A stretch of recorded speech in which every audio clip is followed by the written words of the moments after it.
What's up, guys, and welcome to this new video. This ride is the Misaligned Minds 100 that takes place in Paducah, Kentucky.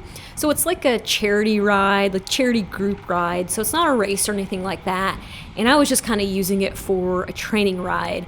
I had two options for this ride. I could ride with my team they were dead set on averaging a 20 mile per hour for the route, or I could try to go with the faster group and try to see what really good pulls I could get in and how well I could work with a fast group. And I really do enjoy doing that. So what I did was I rode up to my team here, and once I get up there, I could see that there was already a group up front. There was already a pretty big gap, and I had to decide at that point which route I wanted to go because I didn't know. What I decided to do was, after several people bridged across, I finally decided to go on my own and put a little effort to catch on to them. And once I caught up to that group, I got on the back and saw that we were running about a 24. And I thought that it would be fun to try to see if I could get the overall Strava segment for this route. Now, you really need a group to work with to conquer something like that. And I don't usually hunt for Strava segments, but on a ride like this, it's kind of something fun to do to keep you motivated in the ride and to keep going. And so once I caught up to the group, I just kind of decided to sit on the back and recover a bit. But I was also keeping pretty much on high alert, because usually what happens on these type of rides is that a lot of people will go with the front group who can't hold that pace for the entire ride, or they'll cut the ride short and only do like the 60-mile option. So you want to make sure that you don't get gapped off a front fast group if you're going to ride with a group like that, and that you're not stuck behind a lot of yo-yoing, because you can use a lot of energy trying to stay on the wheel in front of you. But that's just part of the day. The main topic of this video that I want to talk about is actually what it's like to ride 100 miles on the Trek Madone, because I actually get asked this question quite often on the video where I talked about getting this bike. Now, I previously rode a Trek Madone, and before that, I actually rode an aluminum Trek Madone. So I've kind of tried quite a few of them. And a lot of people are curious if they can ride the Madone and what it's like to ride for a long time. So the things you need to consider about the Madone is that the reach is a little bit further than the Amanda. And based on just the way that your body type is, that could be an issue. Like an example is, for me, I have a longer inseam, so I'm going to have a shorter reach. And that's something that I had to consider when I was sizing the bike. And that reach, the Madone, it runs what Trek calls the 1.5 geometry, where the Amanda is the 2, and it's trying to make you more aerodynamic, because the Madone is obviously the aerodynamic bike. So it wants you to be in a more aerodynamic position, and the stack's obviously different as well. So for me, like this ride, for an example, around mile 30, we stopped at a rest stop, and after that, we tried to do this little chain gang buzzsaw where you're just constantly rotating through the group. And I kind of realized that the group wasn't really organized in a way to go after that Strava segment. We weren't pushing the pace enough, and what ended up happening is after mile 30, the next rest stop was mile 45, and the group actually stopped at that rest stop. And honestly, I didn't want to stop there. I wanted to keep going. Stopping is hard on your legs. Stopping and starting, like, that's terrible, and you don't get to stop and start that often in races if you want to have a good time. So I don't ride like that.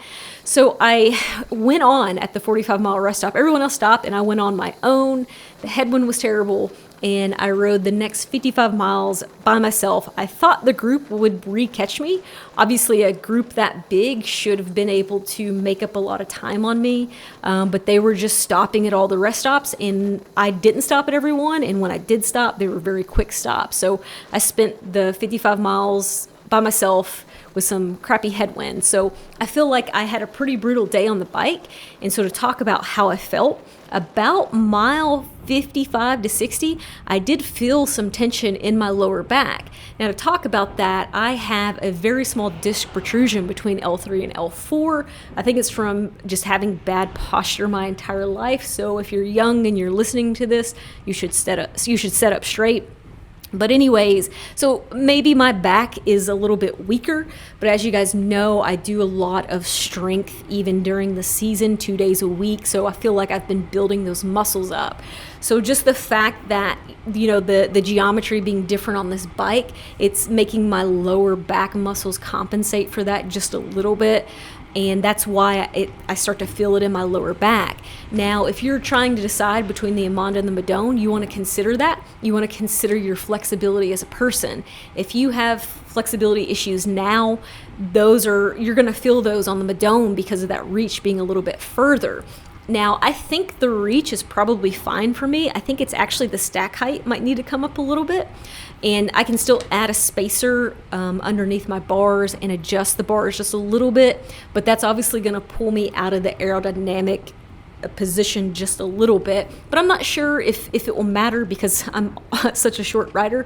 I'm already pretty aero, I guess. But yeah, if you're looking between the two, that's the biggest consideration. Now, if you're not going to be riding the Madone for 100 miles, maybe all your rides are 40 miles or less, then this is going to be a lot different for you. You may not feel that fatigue in your lower back in 40 miles. I don't. I mean, I could ride for 2 hours easy and not feel it. But once I start getting to that 3-hour mark, I've been feeling it in my back. This is the 3rd century that I've ridden on this bike. And the first one, I never felt it. But the last 2, I've noticed that my back is compensating just a little bit. So those are all things to consider. Like I said, the reach and the stack, they're just a little bit more aggressive being the aerodynamic bike. So if you're considering the Madone, definitely think about that. Think about your personal setup, what your inseam's like, what your reach is like, and then what your flexibility is like, because all those will make a really big difference over 100 miles. So I hope you guys enjoyed this commentary, and I'll see you in a minute in the video. The plan for the ride was not necessarily to go off the front for 55 miles and ride by myself in a terrible headwind, but that's just kind of how it played out. The group was stopping a lot, and I just wanted to keep a consistent pace, and stopping hurts for me. I don't like to do it. I don't stop very often in races because you wouldn't want to, and so that's just not how I'm used to riding. It was a great day out. I am very salty. I had salt behind my ears, and my clothes were completely salted. So I know I need to get some electrolytes back in today. So that's going to be the plan for the rest of the day. I'm going to go ahead and end the video here. Make sure you guys hit the thumbs up if you liked it, and I'll see you on the next one.